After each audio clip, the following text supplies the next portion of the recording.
ജോലിയുടെ കാര്യമായാലും നഗരവികസനത്തിന്റെ കാര്യമായാലും നഗരത്തിലെ മനോഹരമായ റോഡുകളുടെ കാര്യമായാലും ജനങ്ങൾ മുമ്പിൽ എണ്ണി പറയാനുണ്ട് നഗരസഭയിലെ ഇന്ത്യയിൽ. അതാണ് ഒന്നാമത്തെ. നിശ്ചയമായി രാഷ്ട്രീയ പ്രസംഗം വരും. ഇത് മാത്രമല്ല ഞങ്ങൾ ചിന്തിക്കൂല. ഏതാണ് ഈ തെരഞ്ഞെടുപ്പ് തന്നെ വിപണിക്കുന്നതിന് വോട്ട് കൊടുക്കുമ്പോൾ ആ വോട്ട് വിപണിക്ക് മാത്രമുള്ള വോട്ടുള്ള ആൾക്കാർ എന്ന് പറഞ്ഞാൽ ഞാൻ വ്യക്തിപരമല്ല. കാരണം ഈ വാർഡിൽ മത്സരിക്കുന്ന 19 വാർഡ്, എത്ര വാർഡ്, 20 വാർഡിൽ മത്സരിക്കുന്ന എനിക്ക് സ്ഥാനാർത്ഥി മാത്രമുള്ള വോട്ടല്ല. ഇത് കേരള സർക്കാരുള്ള വോട്ട് കൂടിയാണ്.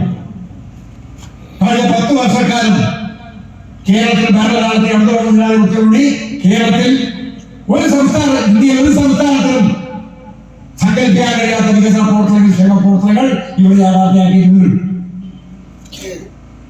ഈ നവംബർ മാസത്തിലെ ജനങ്ങൾക്ക് നല്ല സന്തോഷമാണ് കേട്ടോ. ഇല്ലേ? കേരളത്തിൽ 62 ലക്ഷം ആൾക്കാണ് പൂർത്തിയായ. ഇപ്പൊ കിട്ടിയ 3000 പൂർത്തിയ കേട്ടോ. 2000 രൂപ കൂട്ടിയ പെൻഷൻ 1060, മറ്റത് രണ്ടും കൂടി 3060 രൂപയാണ്. കേരളത്തിലെ 62 ലക്ഷം പേര് ഒന്നിനുണ്ടോ കേട്ടോ. 62 ലക്ഷം പേര് കൈകളിലെത്തി. ഇന്ത്യ ഏത് സംസ്ഥാനത്താണ്? സുരക്ഷാ പെൻഷൻ 2000 ഉയർത്തി ഈ സർക്കാർ നൽകുക. നമ്മൾ ഓർക്കണം, 40 തുടങ്ങിയതാണ് കേട്ടോ. ഒരു കുഴപ്പമില്ല. കാലം പോകുമ്പോൾ അങ്ങനെയാണ്. കാലം പോകുമ്പോൾ കുറെ ആൾ പോകില്ലേ. എന്റെ മുമ്പിലിരിക്കുന്ന ഒരു 60 വയസ്സ് കഴിഞ്ഞിരിക്കുന്ന ഓർമ്മയുണ്ടാകും കേട്ടോ. എന്റെ മുമ്പിലിരിക്കുന്ന ഭൂരിപക്ഷം പേരും 60 വയസ്സ് കഴിഞ്ഞാലല്ല.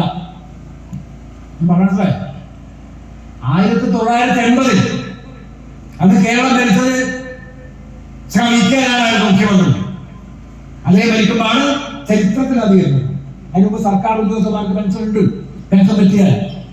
അധ്യാപകർക്ക് പെൻഷൻ ഉണ്ട്, അങ്ങനെ പലർക്കും പെൻഷൻ ഉണ്ട്. പക്ഷേ കർഷക തൊഴിലാളികൾക്ക് പെൻഷനാത്തില്ല തുടങ്ങിയത് കോൺഗ്രസ്. ഇത് വളരെ ആള് പരിഹസിക്കുന്നു. പക്ഷെ അന്ന് ആദ്യമായി കേരള സർക്കാർ 45 രൂപ വെച്ച്, അന്ന് കെ മാണിയായിരുന്നു ഒന്ന് കരാറ് വെച്ചു. ഇപ്പൊ നമ്മളെ കേരളം മാണിസാണ്, ചെറുപ്പക്കാരായ മാണിസ 40 രൂപ. അതേ തയ്യാറ് പോകുന്നുണ്ട്. നാലാം മുഖ്യമന്ത്രി. അപ്പം അവർ ആലോചിച്ച് പറഞ്ഞു, വലിയ ആലോചിച്ച് പറഞ്ഞു, ചെറിയ പൈസ പൈസ ഒന്നും ഇല്ല കേട്ടോ. അങ്ങനെയാണ് 45 രൂപ. അപ്പൊ ഇപ്പോഴത്തെ ചെറുപ്പക്കാർക്ക് 40 കാര്യം അന്ന് 40 മോശമൊന്നുമല്ല കേട്ടോ. ഇപ്പൊ എത്രയാണ് മൊനാസിൽ ചായക്ക്? 8 10 12 എത്രയാണ്? എത്ര പൈസ? കാഞ്ഞങ്ങാട് പോലെ GST അടക്കം 15 അന്ന് ചായക്കൽ പോകുന്ന ഉറുപ്പി ഉണ്ടാവില്ല. ഇത് ചോദിക്കും 50 പൈസ 50 പൈസ ബെന്നും 50 പൈസ എത്രയും കേട്ടോ. മനസ്സിലായില്ലേ? ആ കാലത്താണ് 40 രൂപ കൊടുക്കുന്നത്. എന്തോ സന്തോഷമായിരുന്നു. അന്ന് അതിനെ ഏറ്റവും ശക്തമായി എതിർത്തത് VD സതീശന്റെ പാർട്ടിയാണ്. അപ്പൊ വലിയ വർത്തമാനം പറഞ്ഞു വരില്ല. ഇന്ന് പ്രതിപക്ഷ നേതാവ് VD സതീശൻ, അന്ന് പ്രതിപക്ഷ നേതാവ് ബഹുമാനായ കരുണാകരൻ നാനാത്മക സംവാദം എന്നുണ്ട് നിയമസഭാ രേഖയിലുണ്ട് കേട്ടോ. അപ്പൊ 40 രൂപ കൊടുത്തെന്ന് പറഞ്ഞാൽ കരുണാകരൻ പറഞ്ഞു കൊടുക്കാൻ പാടില്ല എന്നെ പറഞ്ഞു. അല്ലാതെ പറയുന്ന കോൺഗ്രസ്സുകാർ ഇതിലുള്ള ഒരു സംസ്കൃത വാക്കുള്ളൂ, അല്ലെ അടുത്തമായ ഒന്നര. ഇത് പ്രത്യുത്പാദനപരമല്ല. ഇത് മനസ്സിലായോ? ഇത് കടലിൽ ചാടുന്ന പോലെ. ഈ കോടിക്കണക്കിന് റുപ്യ വേറെ തുടങ്ങിക്കൂടെ? ഈ കോടിക്കണക്കിന് വേറെ തുടങ്ങിക്കൂടെ? ഇത് പ്രത്യുത്പാദനപരമല്ല. അപ്പൊ കരാരോട് ചോദിച്ചു, അല്ല ഇത് ഉച്ചക്കെന്നാ ലീഡർ കഴിച്ച്? അപ്പൊ ലീഡർ ചോറിനെയാണോ?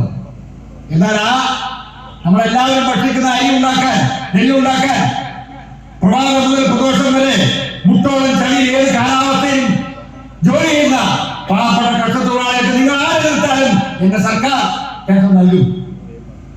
അപ്പൊ കരാറ് പറഞ്ഞു, സംഗതി കൊടുത്തോളൂ, പക്ഷെ കൊടുത്താൽ ആ ദിവസം കർഷകത്തൊഴിലാളി വിതരം കണ്ടുപിടിക്കുന്നു. അപ്പൊ നാനാണ് ശരി പറഞ്ഞു, കുറച്ച് കുടിച്ചോട്ടല്ലോ എന്നൊക്കെ എന്തായാലും ഇതാണ് സംഭവം. മനസ്സിലായോ? തുടങ്ങിയത് ആർക്കും വിചാരിക്കാൻ പറ്റുമോ? അല്ലെങ്കിൽ എത്ര മുഖ്യമന്ത്രിമാർ ഭരിച്ചു? എല്ലാവരും മഹാന്മാരാണ്. നേതാവായിട്ടുണ്ട്, AK ആയിട്ടുണ്ട്, ഉമ്മൻചാണ്ടി ആയിട്ടുണ്ട്, VS അച്യുതാനന്ദനായിട്ടുണ്ട്. 3 കോൺഗ്രസ് മുഖ്യമന്ത്രിമാർ. ബഹുമാനപ്പെട്ട കരുണാകരൻ, ഉമ്മൻചാണ്ടി 100 രൂപ കൂട്ടാൻ പ്രഖ്യാപിച്ചു. കൊടുത്തിട്ടില്ല. പിന്നെ 1000 രൂപ കൂട്ടാണ് കൊടുക്കേണ്ടത്. 10 തിരുവനന്തപുരത്ത്. ഇത് കോവിഡ് ആണോ? നമ്മളെ നമുക്കെന്നറിയില്ല കേട്ടോ. മോശമാണ് 600. ആ 600 600, 700, 800, 900, 1000, 21 വന്നപ്പോൾ 1600 കൊടുക്കാൻ പറ്റില്ല കേട്ടോ. ഒരു 18-ാമത്തെ 20-ാമത്തെ വയസ്സ് കല്യാണം കഴിച്ചൊരു വീട്ടിലെത്തിയാൽ ആദ്യം എഴുന്നേൽക്കുന്നവരാണ്, പിന്നീടാണ് മറ്റൊരു എഴുന്നേൽക്കുന്നത്, അവസാനം കൊടുക്കുന്നവരാണ്. അവർക്ക് സ്വന്തമായി അവരെ ബഹുമാനിച്ചുകൊണ്ട് സർക്കാർ. എന്നാൽ പ്രിയപ്പെട്ടവരെ, കഴിഞ്ഞ മാസം കേരളത്തിലെ വീട്ടമ്മമാർക്ക് ഒരു തുടക്കം എന്നതിൽ 1000 രൂപ വീട്ടമ്മമാർക്ക് സ്ത്രീ സുരക്ഷ പെൻഷൻ നൽകുന്ന നല്ല കാര്യങ്ങൾക്കുള്ള കൂട്ടുകൂടിയാണ്.